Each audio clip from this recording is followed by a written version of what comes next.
तीसरा दिन पिंडज प्रवरारूढ़ा चंड को पास्त्र कैर्युता प्रसादम तनुते महाम चंद्र घंटेति विष्णुता। नवरात्रि उपासना में तीसरे दिन दुर्गा जी की तीसरी शक्ति चंद्र घंटा पूजी जाती हैं। चंद्र घंटा के विग्रह का पूजन किया जाता है। इनका स्वरूप शांतिदायक और कल्याणकारी है। शरीर का रंग स्वर्ण के समान चमकीला और हाथ 10 हैं। इनके 10 हाथों में खड्ग आदि शस्त्र तथा बाण आदि अस्त्र विभूषित हैं।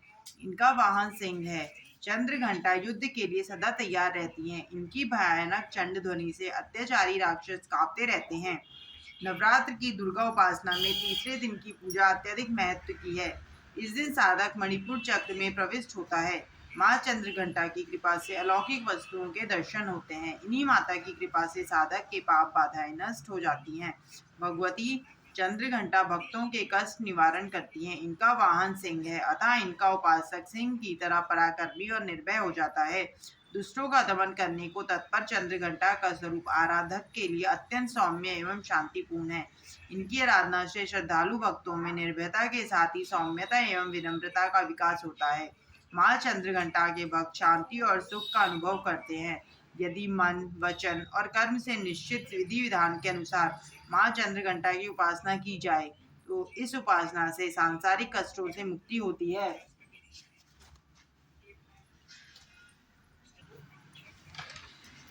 अथ तृतीय अध्याय महिषासुर का वध। श्री मेधा ऋषि बोले कि हे राजा सुरथ, महिषासुर को सेनापति चिक्षुर अपनी सेना का संहार देकर क्रोध में भरकर स्वयं देवी जी से लड़ने गया। जिस प्रकार सुमेरु पर्वत शिखर पर मेघ पानी बरसाता है, उसी प्रकार वह बलि दैत्य चिक्षुर देवी पर बाण वर्षा करने लगा।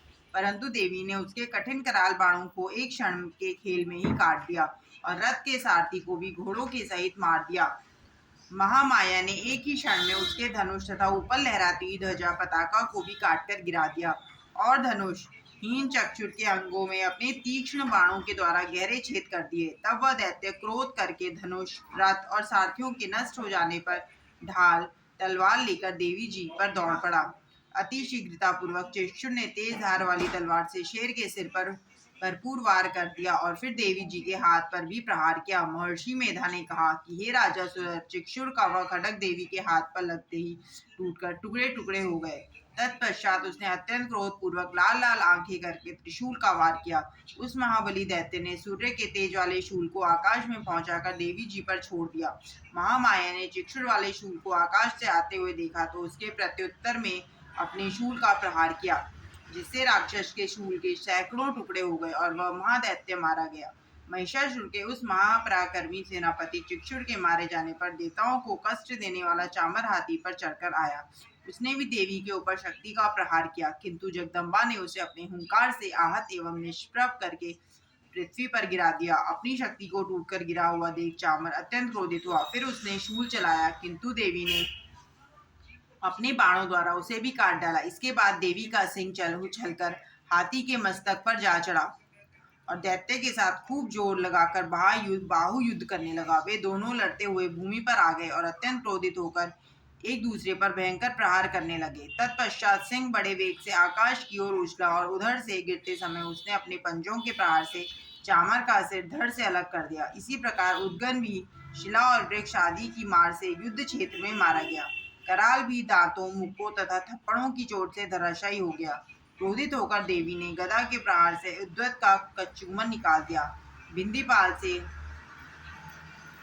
वाशकल को तथा बाणों से ताम्र और अंधक को मार डाला। 3 नेत्रों वाली देवी ने त्रिशूल से उग्रास्य, उग्रवीर्य तथा महाहनु नामक दैत्य मार गिराए। तलवार से बिडाल का मस्तक धड़ से अलग कर दिया।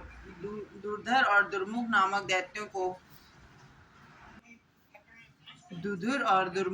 दैत्यों को बाणों की मार से हम लोग भेज दिया। अपनी सेना को इस प्रकार नष्ट होता देख महिषासुर भैंसे का रूप धारण कर देवी के गणों को त्रास देने लगा। किन्हीं को थूथून से, किन्हीं को खुरों से, किन्हीं को पूंछ से चोट पहुंचाकर, कुछ को सींगों से फाड़कर, कुछ गणों को वेग से, किन्हीं को गर्जना करके, कुछ को चक्कर देकर तथा कितने ही गणों को अपने नथनों की निश्वास वायु के झोंकों से धराशायी कर दिया। इस प्रकार देवी के गणों की सेना को गिराकर वह असुर महादेवी के सिंह को मारने के लिए झपटा। इससे जगदम्बा अत्यंत क्रोधित हो गई।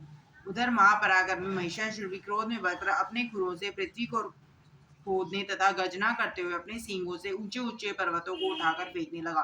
अत्यंत वेग से चक्कर देने के कारण पृथ्वी फटने लगी। उसकी पूंछ से टकराकर समुद्र सब ओर से धरती को डुबोने लगा। हिलते हुए सींगों की चोट से फटकर बादलों के टुकड़े टुकड़े हो गए। उसकी श्वास के प्रचंड वेग से उड़े हुए सैकड़ों पर्वत आकाश से गिरने लगे। इस प्रकार क्रोध में भरे उस महादैत्य को अपनी ओर आता देखकर चंडिका ने उसको मारने के लिए महान क्रोध किया और उन्हें पाश फेंक कर उस महान दैत्य को बांध दिया।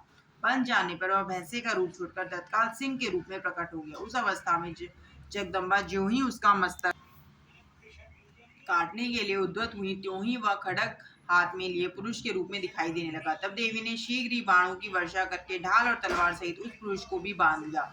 इसके पश्चात उसने महान गजराज का रूप बना लिया और गरजते हुए अपनी सूंड से देवी के विशाल सिंह को खींचने लगा।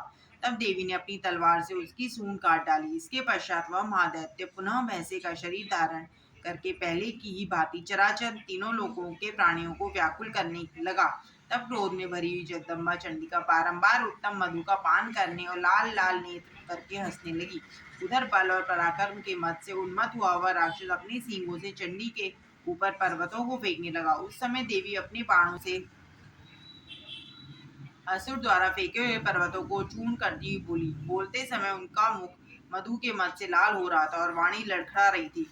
देवी ने कहा, ओ मूर्ख, मैं जब तक मधु पीती हूँ तब तक क्षण भर के लिए तू खूब गरज ले। मेरे हाथ से मारे जाने पर अब शीघ्र ही देवता भी गर्जना करेंगे।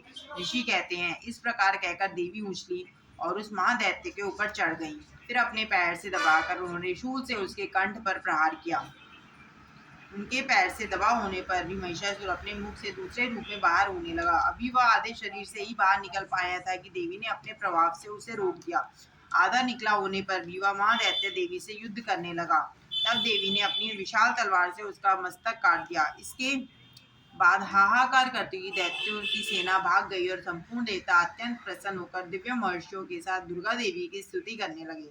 गंधर्वराज गायन तथा अप्सराएं नृत्य करने लगी। अब चौथा अध्याय, इंद्रादि देवताओं द्वारा देवी की स्तुति।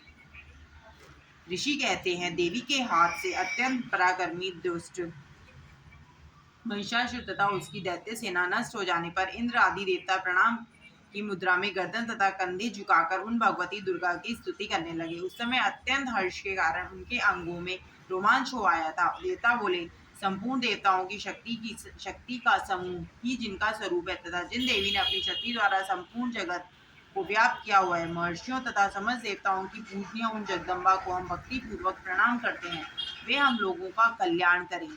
जिनके अनुपम प्रभाव एवं बल का भगवान शेषनाग, ब्रह्मा तथा महादेव जी भी वर्णन करने में असमर्थ हैं, वे भगवती चंडिका संपूर्ण जगत का पालन एवं अशुभ भय का नाश करने का विचार करें। जो पुण्यात्माओं के यहाँ स्वयं ही लक्ष्मी रूप से, पापियों के यहाँ दरिद्रता रूप से, शुद्ध अंतःकरण वाले पुरुषों के हृदय में बुद्धि रूप से, सत्पुरुषों में श्रद्धा रूप से तथा कुलीन मनुष्यों में लज्जा रूप से निवास करती है, उन भगवती दुर्गा को हम नमस्कार करते हैं। हे देवी, आप संपूर्ण विश्व का पालन कीजिए। देवी, आपके इस अचिंत्य रूप असुरों का नाश करने वाले पराक्रम तथा समस्त देवताओं और दैत्यों के सामने युद्ध में प्रकट हुए अद्भुत चरित्रों का हम किस प्रकार वर्णन करें। आप संपूर्ण जगत की उत्पत्ति का कारण है। यद्यपि आप में सतोगुण, रजोगुण और तमोगुण, ये तीनों गुण मौजूद हैं, फिर भी दोषों के साथ आपका संसर्ग नहीं जान पड़ता। भगवान विष्णु और महादेव जी आदि देवता भी आपका पार नहीं पा सके। आप ही सबका आश्रय हैं। यह संपूर्ण संसार आपके अंशभूत हो, क्योंकि आप ही सबकी आदिभूत अव्यकृता परा प्रकृति हैं। देवी, संपूर्ण यज्ञों में जिसके उच्चारण से देवता तृप्ति प्राप्त करते हैं, वह स्वाहा आप ही हैं। इसके अतिरिक्त पितरों की तृप्ति का कारण होने से आपको स्वधा भी कहा जाता है। देवी, जो मोक्ष की प्राप्ति का साधन है, अचिंत्य महाव्रत स्वरूप है, समस्त दोषों से रहित जितेंद्रिय तत्व को ही सार वस्तु मानने वाले तथा मोक्ष की कामना रखने वाले मुनिजन जिसका अभ्यास करते हैं, वह भगवती परा विद्या आप ही हैं। आप शब्द स्वरूपा हैं, अत्यंत निर्मल ऋग्वेद, यजुर्वेद तथा उद्गीत के इन मनोहर पदों के पाठ से युक्त सामवेद का आधार भी आप ही हैं। आप देवी त्रयी और छहों ऐश्वर्यों से युक्त भगवती हैं। इस संसार की उत्पत्ति एवं पालन के लिए आप ही खेती एवं आजीविका के रूप में प्रकट हुई हैं। आप संपूर्ण जगत की पीड़ा का नाश करने वाली हैं। देवी, जिससे शास्त्रों के सार का ज्ञान होता है, वह मेधा शक्ति आप ही है। इस दुर्गम भव सागर से पार करने वाली नौका रूप दुर्गा देवी भी आप ही हैं। आप आसक्ति से रहित हैं। कैटभ के शत्रु भगवान विष्णु के वक्षस्थल स्थल में रहने वाली भगवती लक्ष्मी तथा चंद्रशेखर द्वारा सम्मानित गौरी भी आप ही हैं। आपका मुख मंद मुस्कान से सुशोभित निर्मल पूर्ण चंद्रमा के लिए बिंब का अनुकरण करने वाला तथा उत्तम सुवर्ण की कांति से कामनीय है। फिर भी उसका दर्शन करके महिषासुर को क्रोध हुआ और उन पर प्रहार कर दिया। यह महान आश्चर्य की बात है। देवी वही मुख जब क्रोध युक्त होने पर उगते हुए चंद्रमा की भांति लाल और तनी हुई बाहों के कारण विकराल हो गया, तब उसे देखकर भी महिषासुर के प्राण तुरंत नहीं निकल गए। यह उससे भी बढ़कर आश्चर्य की बात है, क्योंकि क्रोध में भरे यमराज को देखकर भला कौन जीवित रह सकता है। देवी आप प्रसन्न हो। परमात्मा स्वरूप आपके प्रसन्न होने पर संसार प्रकट होता है। क्रोधित होने पर आप तत्काल कितने ही कुलों का सर्वनाश कर देती हैं। यह बात अभी अनुभव में आई है, क्योंकि महिषासुर की विशाल सेना क्षण में ही आपके क्रोध से नष्ट हो गई है। सर्वदा अभ्युदय प्रदान करने वाली देवी आप जिन पर प्रसन्न होती हैं, वे ही देश में मान सम्मान पाते हैं। उनका उन्हीं को धन और ऐश्वर्य प्राप्त होता है। उनका धर्म कभी शिथिल नहीं होता तथा वे ही अपने स्वस्थ स्त्री पुत्र तथा सेवकों के साथ धन्य माने जाते हैं। देवी आपकी कृपा होने पर ही पुण्यात्मा पुरुष प्रतिदिन श्रद्धा पूर्वक सब प्रकार के धर्म कर्म करता है तथा उन्हीं के कारण स्वर्ग लोक को पाता है। इस प्रकार निश्चय ही आप तीनों लोकों में मनोवांछित फल देने वाली हैं। माँ दुर्गे स्मरण किए जाने पर आप सब प्राणियों का भय हर लेती हैं और स्वस्थ पुरुषों द्वारा चिंतन करने पर उन्हें परम कल्याणमयी बुद्धि प्रदान करती हैं। दुख दरिद्रता तथा भय हरने वाली देवी आपके समान अन्य कौन है, जिसका चित्त सबके उपकार के लिए सदा दया से पूरित रहता हो। देवी उन राक्षसों के मारे जाने से संसार को सुख मिले तथा ये राक्षस दीर्घ काल तक नरक में रहने देने के लिए भले ही पाप करते रहे हों, इस समय संग्राम में मृत्यु को प्राप्त होकर स्वर्ग लोक में जाएं। निश्चय ही इसी विचार से आप शत्रुओं का वध करती हैं। आप शत्रुओं पर शस्त्रों का प्रहार क्यों करती हैं? समस्त शत्रुओं को दृष्टिपात मात्र से ही भस्म सात क्यों नहीं कर देती? इसमें एक रहस्य है। ये शत्रु भी हमारे शस्त्रों से पवित्र होकर उत्तम लोकों में जाएं। इस प्रकार उनके प्रति भी आपका विचार अत्यंत उत्तम रहता है। आपके खड्ग के तेज पुंज की भयंकर चमक तथा त्रिशूल के अग्रभाग की घनीभूति प्रभा से चौंधिया कर असुरों की आंखें फूट नहीं गईं। उसका कारण भी यही था कि वे मनोहर किरणों से युक्त चंद्रमा के समान आनंद देने वाले आपके सुंदर मुख का दर्शन करते थे। देवी आपका शील स्वभाव दुराचारियों के बुरे बर्ताव को दूर करने वाला है। साथ ही आपका यह रूप ऐसा है जो कभी चिंतन में नहीं आ सकता और न इसकी तुलना दूसरों से हो सकती है। आपका बल पराक्रम उन असुरों से भी नष्ट करने वाला है जो कभी देवताओं के पराक्रम को नष्ट कर चुके थे। इस प्रकार आपने शत्रुओं पर भी अपनी दया ही प्रकट की है। वरदायिनी देवी आपके इस पराक्रम की तुलना किसके साथ हो सकती है तथा शत्रुओं को भय देने वाला एवं ऐसा अत्यंत मनोहर रूप आपके अतिरिक्त और कहाँ है? हृदय में कृपा और युद्ध में निष्ठुरता, ये दोनों बातें तीनों लोकों के भीतर केवल आप में ही देखी गई हैं। हे माता, आपने शत्रुओं का विनाश करके संपूर्ण तीनों लोगों की रक्षा की है। आपने शत्रुओं को युद्ध भूमि में मारकर स्वर्ग में पहुंचाया है तथा उन्मत्त दैत्यों से उत्पन्न हम लोगों का भय भी दूर कर दिया है। आपको हमारा नमस्कार है। देवी आप शूल से हमारी रक्षा करें, जगदात्री खड्ग से हमारी रक्षा करें तथा घंटा की ध्वनि और धनुष की टंकार से भी आप हम लोगों की रक्षा करें। चंडिके पूर्व पश्चिम और दक्षिण दिशा में आप हमारी रक्षा करें। हे ईश्वरी, अपने त्रिशूल को घुमाकर आप उत्तर दिशा में भी हमारी रक्षा करें। तीनों लोकों में आपके परम सुंदर एवं अत्यंत भयंकर रूप विचरते रहते हैं, उनसे भी आप हमारी तथा इस पृथ्वी की रक्षा करें। हे अंबिके, आपके कर कमलों में शोभा देने वाले खड्ग शूल और गदा आदि जो भी अस्त्र हों, उन सब द्वारा आप सब ओर से हमारी रक्षा करें। ऋषि बोले, इस प्रकार देवताओं ने जगदम्बा की स्तुति की और नंदन वन के दिव्य पुष्पों तथा गंध नादि द्वारा उनका पूजन किया। फिर सबने मिलकर जब भक्ति पूर्वक दिव्य धूपों की सुगंध निवेदन करके प्रणाम किया, तब देवी ने प्रसन्न होकर देवताओं से कहा, हे देवताओं, अपनी अभिलाषा के अनुसार आप सब हमसे वर मांगो। देवता बोले, भगवती, आपने हमारी सब इच्छा पूर्ण कर दी। आप कुछ भी शेष कामना शेष नहीं है, क्योंकि हमारा शत्रु यह महिषासुर मारा गया। हे महेश्वरी, इतने पर भी यदि आप हमें और वर देना ही चाहती हैं, तो हम जब जब आपका स्मरण करें, तब तब आप दर्शन देकर हम लोगों के महान संकट दूर कर दिया करें। तथा हे प्रसन्न वदनाम्बिके, इन स्तोत्रों द्वारा जो मनुष्य आपकी स्तुति करे उसे धन, स्त्री तथा ऐश्वर्य देने के साथ साथ उसकी धन संपत्ति आदि बढ़ाने के लिए सदा हम पर प्रसन्न रहे।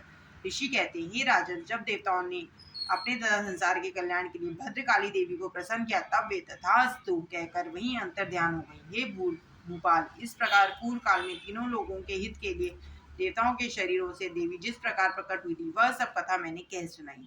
अब पुनः देवताओं का उपकार करने वाली वे देवी शुंभ, निशुंभ तथा अन्य असुरों को मारने एवं लोगों की रक्षा करने के लिए गौरी देवी के शरीर से जिस प्रकार प्रकट हुई थी वह सब कथा मुझसे सुनो। मैं यथावत उसका वर्णन करता हूँ।